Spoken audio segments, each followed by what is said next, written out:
Salut,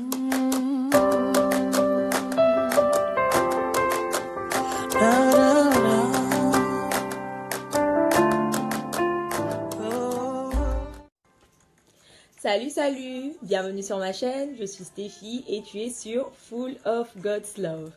Alors, aujourd'hui, nous allons parler d'un sujet qui est très intéressant. Donc, on va aborder le deuxième chapitre de la chaîne qui est, comme je l'ai dit, s'aimer soi-même. Alors, donc si tu n'as pas pu lire les premières vidéos sur comment, sur le premier thème, sinon le premier chapitre, c'était aimer Dieu. Donc, le premier chapitre qu'on va renforcer au fur et à mesure. Enfin, donc, ça sera un peu comme une playlist où on va rajouter au fur et à mesure des outils, du comment aimer Dieu encore une fois et tout. Donc, ça, c'était la première partie. Donc, j'ai fait une vidéo qui parlait de cela.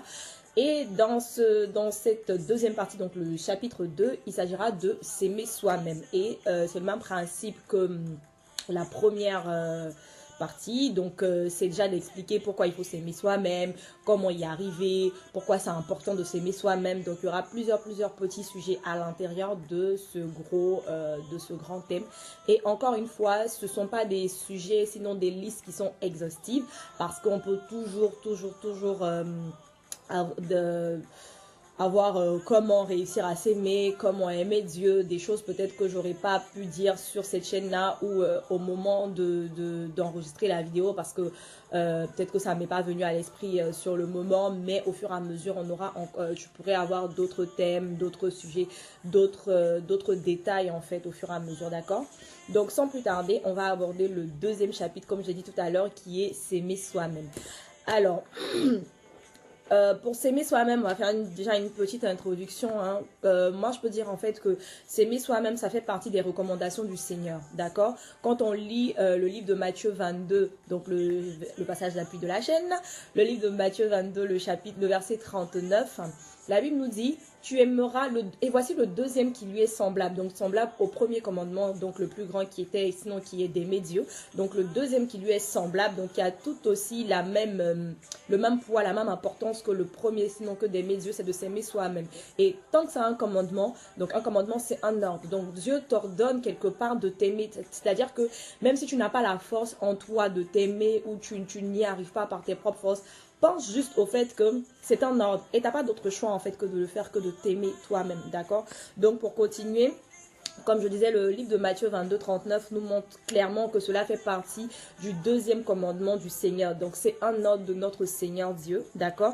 Et ce commandement étant, nous dit-il, semblable au premier, comme je l'ai dit tout à l'heure, donc de t'aimer toi-même comme tu aimes Dieu en fait. Sinon c'est de t'aimer toi-même parce que c'est un ordre, parce que c'est obligé, parce que c'est le Seigneur qui te demande en fait de t'aimer avant d'aimer ton voisin, parce qu'il dit le second qui lui est semblable, tu aimeras ton prochain comme toi-même. Donc tu aimes ton prochain de la manière dont tu t'aimes. Si tu ne t'aimes pas, tu peux pas aimer ton prochain. On en débattra par la suite dans le détail bien sûr. Donc moi je peux dire que s'aimer soi-même, c'est le fondement, c'est la base en fait de nos relations avec notre prochain, avec notre environnement, avec notre entourage. Donc si tu manques cette base là, si tu n'as pas cette base, c'est comme une maison en fait qui est construite sans une fondation solide. Ce qui va lui arriver, c'est qu'elle va s'écrouler en fait, d'accord? Alors donc dans ce chapitre-là, on verra combien de fois il est important de s'aimer et puis comment arriver à s'aimer soi-même, d'accord? Alors, sans plus tarder, on va automatiquement définir déjà qui nous sommes, parce que c'est vrai, avant de t'aimer, tu dois savoir qui tu es, d'accord? Alors, qui tu es, tout simplement, toute personne sur la terre est une créature du Seigneur, d'accord? Tu as été créé par Dieu. Il t'a créé à son image, à sa ressemblance, d'accord? Il t'a donné la domination sur tout ce qui est sur la terre, les animaux, les poissons, sur toute la terre, donc sur tout ce que la terre renferme, la domination sur les voitures. Donc, il n'y a pas une voiture aujourd'hui qui peut te résister. La pauvreté ne peut pas te résister. L'échec ne peut pas te résister. Tu ne peux pas adorer un poisson, tu ne peux pas adorer une eau, tu ne peux pas adorer un fétiche, en fait, parce que tu as la domination sur ces choses-là, d'accord?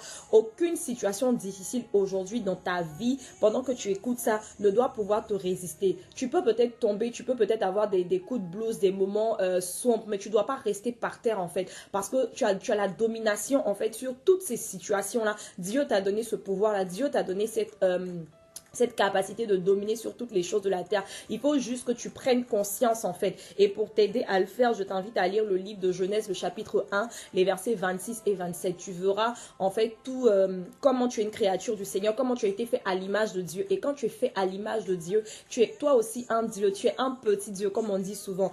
Alors, est-ce que Dieu, il se laisse ébranler par les situations de la vie? Non. Est-ce que Dieu se laisse atteindre par les difficultés de la vie? Non. C'est clair, les difficultés, il y en aura toujours parce que dans ce monde est fait ainsi. Mais c'est ta capacité, en fait, ces difficultés-là sont en train de t'aiguiser, en fait, parce que la Bible dit le faire aiguise le faire. Donc, il faut quelque chose pour aiguiser quelque chose.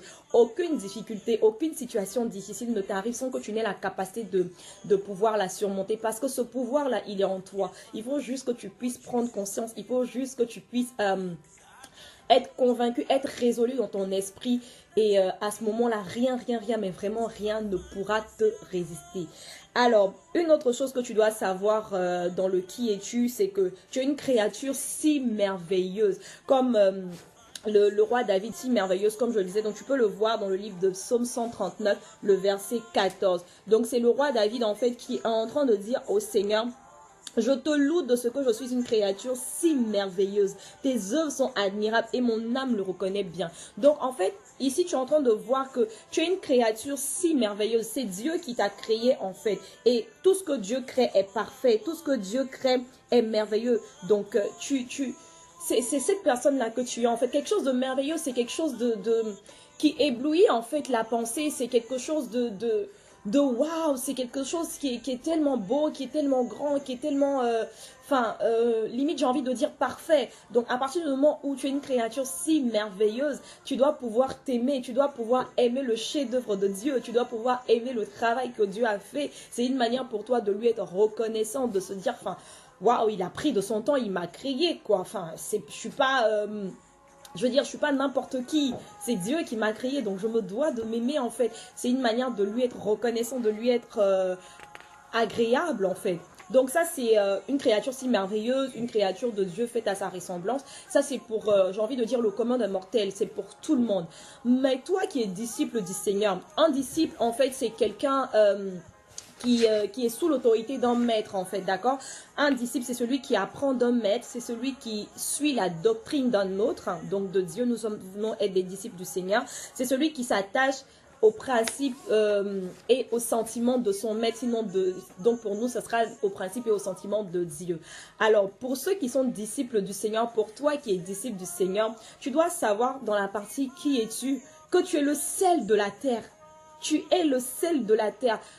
Pour les femmes, même pour les hommes qui cuisinent, nous savons, même pour ceux qui mangent, qui ne savent pas cuisiner d'ailleurs, quand nous mangeons quelque chose et qu'il n'y a pas de sel, la nourriture elle est fade, elle n'a pas de goût, d'accord? Donc on rajoute du sel à cette nourriture et le sel en fait donne de la saveur, le sel donne du goût. Donc tu es le sel de la terre, tu es le goût en fait de la terre, tu es le goût dans la vie de quelqu'un, tu es cette saveur là en fait sans laquelle un repas n'a pas de goût en fait. Tu es ce sel-là, en fait, sans lequel la terre n'a pas de saveur. Donc, tu es le sel de la terre. Tu peux le voir dans le livre de Matthieu, le chapitre 5, le verset 13. Alors, je l'attrape, je le lis rapidement. Matthieu 5, le verset 13 nous dit... vous êtes le sel de la terre, mais si le sel perd sa saveur, avec quoi la lui rendra-t-on? Il ne sert plus qu'à être jeté dehors et foulé aux pieds par les hommes. Donc là, en fait, le Seigneur est en train de parler à ses disciples qui... il était monté sur une montagne, la montagne des béatitudes. Tu pourras le lire à partir du verset 1. Mais ici, en fait, le Seigneur est en train de dire à ses disciples-là que vous êtes le sel de la terre. Vous avez la domination, en fait, sur ces choses-là. C'est vous qui devez apporter le goût dans la vie des gens. Donc, si vous n'avez pas, si vous ne prenez pas conscience, en fait, de ce que vous êtes, si vous ne prenez pas conscience, en fait, du poids que vous avez, vous serez bon à être jeté dehors, en fait. Vous serez inutile, en fait. Donc, je t'invite, en fait, à prendre conscience de ce que tu es. Je t'invite t'invite à prendre conscience du fait que tu es le sel de la terre. Tu as du goût, tu as de la saveur, tu es important. Autant le sel est important dans un repas, autant tu es important en fait dans la vie de ceux qui t'entourent et pour toi-même ta vie d'abord, d'accord? Ensuite, en tant que disciple du Seigneur, tu es aussi la lumière du monde. Toujours le livre de Matthieu 5, le verset 14, cette fois, nous dit, vous êtes la lumière du monde. Une ville située sur une montagne ne peut être cachée. Enfin, la montagne, elle est grande. Enfin, de loin, on voit ce qui est sur une montagne, même si tu ne le vois pas clairement, mais tu vois. Donc, autant tu ne peux pas cacher une ville qui est sur une montagne, autant tu ne dois pas être caché, toi, en tant que disciple du Seigneur, toi, en tant que lumière du Seigneur. Tu dois éclairer quelqu'un, tu dois apporter de la vie à quelqu'un. Mais pour cela, tu dois savoir déjà que tu l'es, d'accord? C'est pour ça que dans cette partie, qui es-tu, j'ai divisé en deux parties pour tout le monde, pour le commun des mortels, créature de Dieu, créature merveilleuse, faite à l'image de Christ, à la ressemblance de Christ. Quand je parle d'homme avec grand H, homme comme femme. Il n'y a pas de distinction pour le moment, d'accord? Ensuite, en tant que disciple du Seigneur, tu dois savoir, comme je l'ai dit tout à l'heure, que tu es le sel de la terre et tu es la lumière du monde, d'accord? Tu dois déjà prendre conscience de ça. Une fois que tu as conscience de ça, maintenant tu sauras comment arriver en fait à te déployer, comment arriver à faire bénéficier ton entourage, à faire bénéficier tes proches de cette lumière-là que tu es, d'accord? Alors donc déjà, je ne veux pas que cette vidéo-là soit longue, donc je vais m'arrêter sur cette première partie. Donc, on est toujours dans le chapitre s'aimer soi-même. Là, on vient de définir qui nous sommes, d'accord? Moi, je vais juste faire cette petite prière avant qu'on se laisse pour toi qui me regarde aujourd'hui. Père éternel, je veux juste bénir ton nom, je veux élever ton saint nom, Seigneur. Je veux te dire merci pour la vie de mon frère, pour la vie de ma soeur qui regarde cette vidéo, Seigneur. Et je prie, Père, que tu aides cette personne à connaître son identité en toi, à savoir qui elle est, à savoir ce pourquoi tu l'as créée, à prendre conscience en fait du potentiel que tu as mis en elle, en fait, Seigneur. Je prie juste que tu touches cette personne, que tu répondes à un besoin, que tu rencontres cette personne au besoin, sinon au carrefour de son besoin, Seigneur. Que tu lui permettes de reconnaître le potentiel, tu lui permettes de connaître sa valeur, tu lui permettes de connaître son identité afin de pouvoir aimer le prochain, afin de s'aimer soi-même comme tu le dis dans ta parole. Merci, Seigneur. En ton nom, j'ai prié avec action de grâce. Alors, mon frère, ma soeur, j'espère que cette vidéo t'a fait du bien. Reste connecté sur cette chaîne. Il y a de bonnes choses qui se préparent. Comme je le disais dans la vidéo de présentation, ne te sens pas seul, ne t'étonne pas ou ne t'effraie pas quand tu viens sur cette page et que tu vois qu'il y a 2, 3, 5 abonnés. C'est 1 plus 1 plus 1 qui font 2, qui font 10, qui font des milliers, d'accord? Comme je l'ai dit, si cette chaîne-là a été faite pour parler à seulement que 2 personnes, sois sûr que tu es parmi ces 2 personnes-là et gloire à Dieu, d'accord? Donc, reste connecté. Parce qu'on va développer, on va continuer cette série-là et tu auras toutes les armes nécessaires pour arriver à t'aimer, pour arriver à t'aimer comme Dieu veut et à aimer ton prochain. D'accord? D'ici là, porte-toi bien. Je te dis à très bientôt dans la présence du Seigneur. Et en attendant, exerce-toi à développer, sinon à reconnaître qui tu es en lisant les paroles, les passages que je t'ai donnés. Parce que Dieu t'a aimé en premier. J'aimerais terminer avec ce chant. Je ne sais pas pourquoi, mais ces temps-ci, j'aime tellement l'écouter. Et ce chant parle de la gloire de Dieu. Donc, tu appelles la gloire de Dieu dans ta vie pour t'aider à savoir qui tu es, pour t'aider à connaître ton identité. Le chant dit ceci. La gloire de Dieu remplit nos vies. La gloire de Dieu remplit ta vie. La gloire de Dieu remplit nos vies. La gloire de Dieu remplit nos vies. Appelle à Shekinah, Shekinah. La gloire de Dieu est là, Shekinah. La gloire de Dieu est là, Shekinah. La gloire de Dieu est là, la Shekinah. La Shekinah, appelle la Shekinah. La Shekinah, appelle la Shekinah. Shekinah,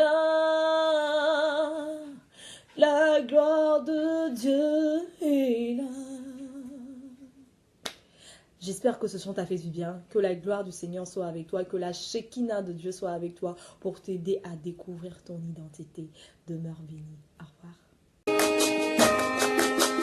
Car c'est toi qui m'as aimé en premier, c'est toi.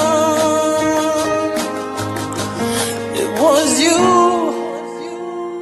who loved me the first, it was you.